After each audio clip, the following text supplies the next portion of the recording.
The ocean smell still hits me sometimes when I least expect it. Middle of the night.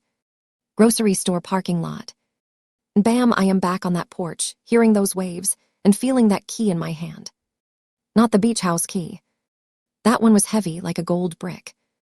No, this was the key to my son Derek's downtown apartment, the one I helped him buy 4 years back. I drove 9 hours because he texted me crying, said, "Mom, I need you." So I went. Because that is what we do, right? We go. But when I walked through that door at 2 a.m, I did not find my son broken on the couch. I found a rager. 20 strangers on my furniture. My son Derek holding a beer like a trophy, looking at me like I crashed his party. Like I was the problem. That night, something inside me cracked. Not broke, cracked. And I realized I had stopped being his mom and started being his wallet. That realization changed everything. Let me rewind to a quieter time before the mess. I am a widow. 18 years now. My husband Tom passed from cancer slow and cruel, and I sat next to his hospital bed until his hand went cold. He left me a small trucking company. 4 vehicles. A sticky office in Tampa. And a pile of debt that felt like a second husband. I knew nothing about trucks. Nothing about freight contracts or diesel prices. But I knew how to survive, because what else is a woman supposed to do? For 12 years, I woke up at 4:30 in the morning. Made coffee in a travel mug. Drove to the lot where the trucks slept like tired dogs. I learned to change a tire faster than any man on my payroll.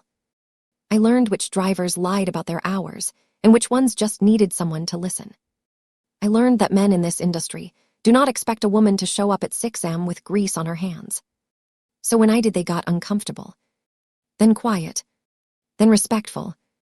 Then loyal. By year 8, I had 15 trucks. By year 11, I had 30. I paid off every penny of Tom's debt. I bought a small house in a quiet neighborhood. 3 bedrooms. A porch that faced west. Nothing fancy, but mine. Derek was 14 when his dad died. He went silent in a way that scared me. He stopped asking for things. Stopped complaining about homework or dinner or anything. At first, I thought he was being strong like his father. Later, I realized he was storing something inside. A kind of hunger that had nothing to do with food. He was a decent student. Not genius level, but steady. I sent him to a state college. He got a degree in business. Found a job in sales. Rented a tiny apartment. Dated a girl named Megan. He laughs sometimes. Real laughs. I thought we made it. The beach house was never supposed to be a weapon. It was supposed to be a reward. For me, for God. For all those cold mornings in the truck lot. I bought it 3 years ago. Little bungalow in the Outer Banks. 2 bedrooms. A kitchen with cheap white counters. A porch facing the Atlantic. You could hear the ocean from the shower if you left the window cracked. I told Derek this is for both of us. For weekends. For when you have kids. For making memories that are not about work or money. He smiled. Gave me a real hug. Said, "Mom, you freaking deserve this." I believed every word. The first red flag waved during Thanksgiving. Derek had just proposed to Megan. She came from old money. Her dad owned a chain of car dealerships across North Carolina. She was polite but cold like a hospital floor. When she visited my house, she never sat on my couch. She stood near the front door, scrolling her phone. I told myself I was being paranoid, old, insecure. But then Derek said, "Mom, Megan's parents are coming to see the beach house. Can you clean it up a little?" He did not say we. He said you. Like I was the cleaning lady, not his mother. I spent 2 whole days scrubbing those white counters. Washing every sheet. Buying fresh flowers from the farmer's market. I baked a pie from scratch because my own mother used to do that for guests, and I wanted to impress. The day came. Megan's parents walked through the bungalow. Her mom looked at my kitchen and said nothing, which was worse than criticism. Her dad stood on the porch and said, "Nice view. Needs better furniture." Derek laughed. He actually laughed. I served lunch. The pie sat on the counter untouched. Megan's mom asked for sparkling water, not my tap water. After they left, Derek sat me down on the porch and said, "Mom, they think the place is kind of basic." Can we upgrade it? I said we. He said you. I told them you would handle it. That was the moment I felt something shift in my chest. Not anger, not yet. Just a cold, quiet knowing. I had become a resource, not a mom. But I loved him, so I said yes. The upgrade cost me 12 grand. New furniture. A nicer fridge. AC in both bedrooms. Derek sent me photos of couches from some fancy website, and I paid for them without asking the price. I told myself he was just excited. Young people know style. I am just a woman who fixed truck tires for a decade. What do I know about throw pillows? But the visits changed. Before Derek would come alone. We would sit on the porch, drink coffee, and he would tell me real stuff. A bad boss. A funny dream. A song stuck in his head. After the engagement, he only came with Megan. And Megan only came with a list. Mom, can we host my birthday? Here the Wi-Fi is too slow, the neighbor's dog is annoying. Can you talk to them? I did not complain. I fixed the Wi-Fi. I bought a new router with faster speed.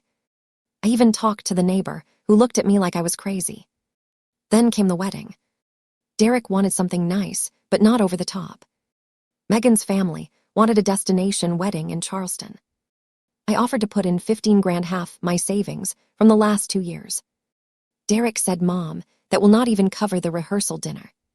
He did not say it mean. He said it like a weather report. Just facts. I gave him 25. Then 30. Then I stopped keeping track. The wedding was beautiful. I have photos somewhere in a box. In every picture, I am standing off to the side, wearing the same gold earrings Tom gave me 20 years ago. Everyone else is laughing. I am smiling. There is a difference, and you can see it if you look close. After the wedding, Derek and Megan moved into a new apartment downtown. Expensive, nice. Megan's dad helped with the deposit. Derek started calling less. Once a week, then once every 2 weeks, then only when he needed something. And he always needed something. Mom, the car broke down. Mom, Megan wants a vacation. Mom, my credit card bill is insane because of the honeymoon. I sent money. Not because I was weak.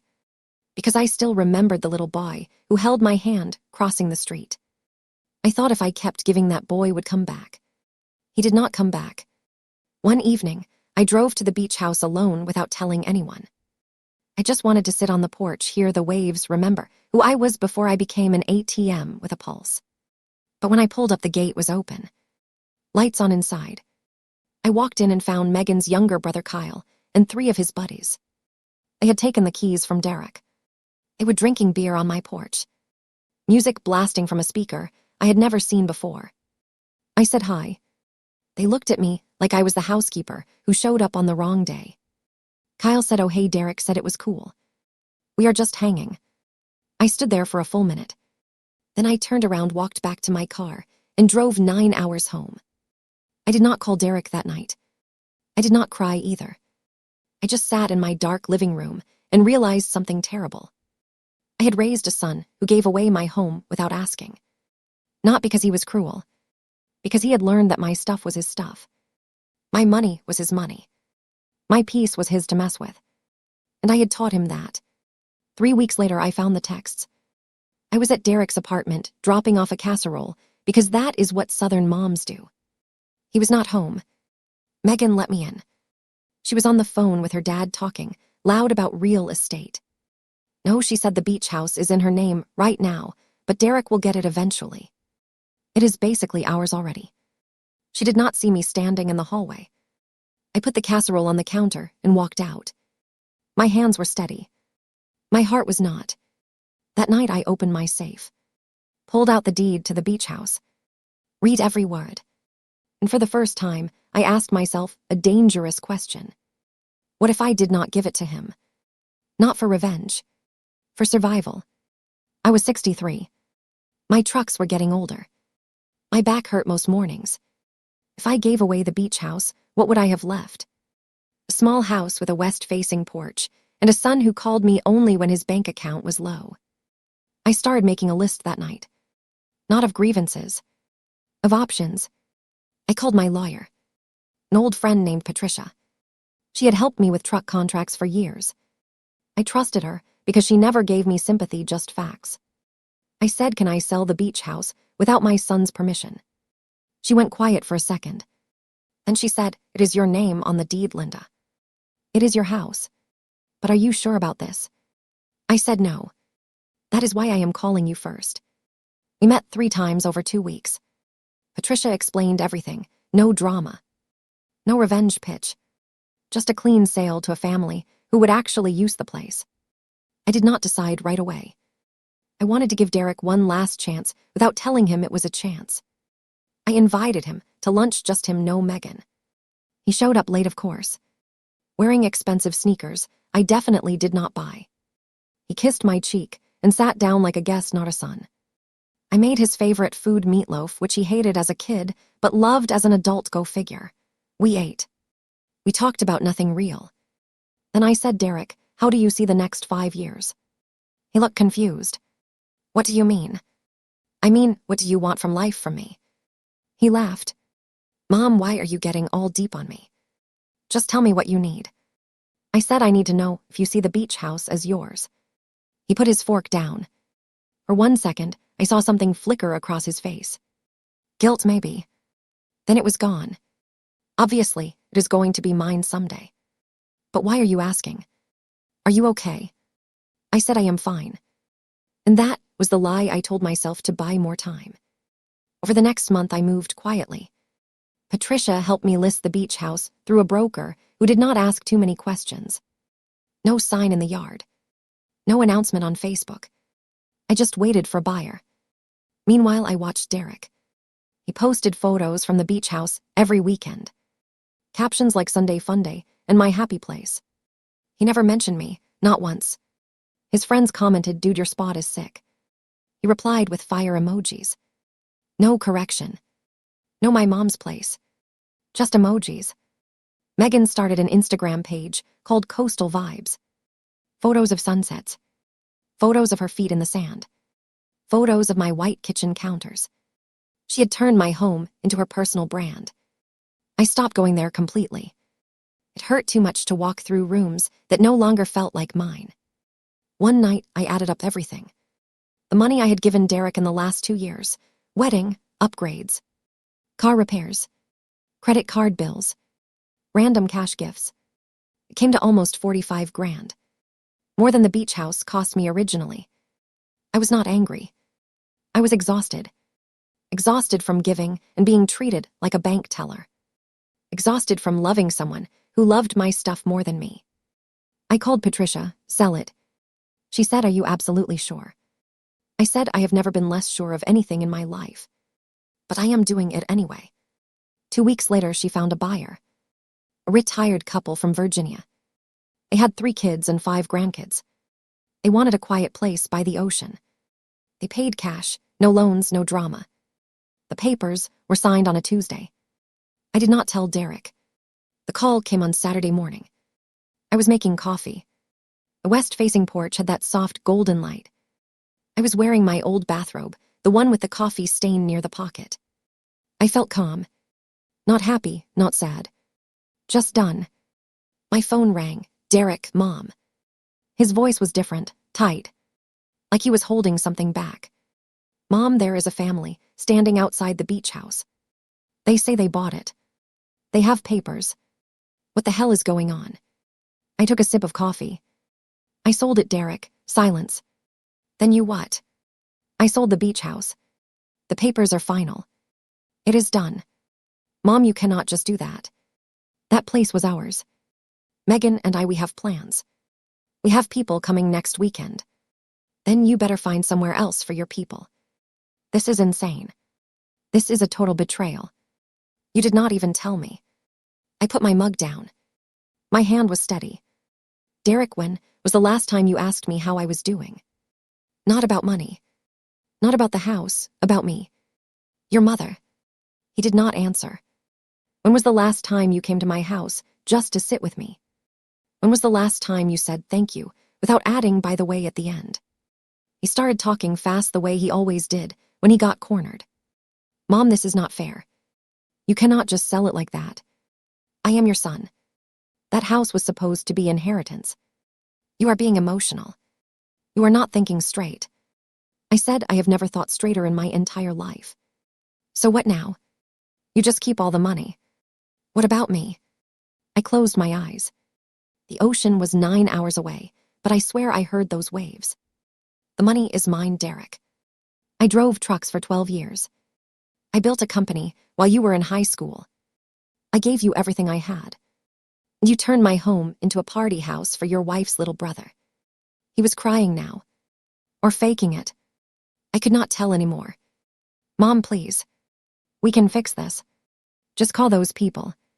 Tell them it was a mistake. It was not a mistake. It was a decision. You are destroying this family. No, Derek. I am not destroying anything. I am taking back what was always mine. You can still be my son, but you cannot be my owner. He hung up. I finished my coffee. It was cold. I did not care. That was 8 months ago. Derek did not talk to me for 5 weeks. Then he sent a long text.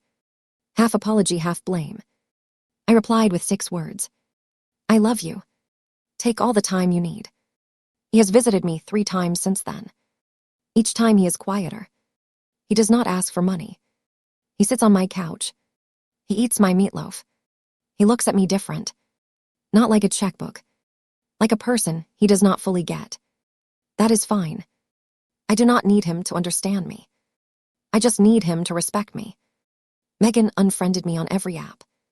That hurt less than I expected. Her Coastal Vibes page is all photos from a rented place in Florida now. She never mentions me. I never mention her. The couple from Virginia sends me photos sometimes. Their grandkids building sandcastles on the porch. My white counter's still there. The ocean's still there. The house is happy. That is enough for me. I put the money from the sale into a retirement fund. Not for Derek, for me. For late-night emergencies. For doctor visits. For the quiet dignity of saying no when I need to. I still drive trucks sometimes. Not every day. But on Sundays, when the highways are empty. I sit in the driver's seat, roll down the window, and feel the wind. It smells like diesel and freedom and second chances. I learned something late, but I learned it good. Love is not the same as giving away everything you own. You can love someone completely and still protect your own heart. You can give and give and give and then stop. Not because you stopped loving, because you finally started loving yourself too. That is not betrayal. That is survival. And survival is the truest kind of mothering there is. If you have ever given too much to someone who forgot to say thank you, you are not alone. Drop your story in the comments. And if you want more real-life stories about family and forgiveness and learning to stand up straight, hit that subscribe button. I will see you on the next one.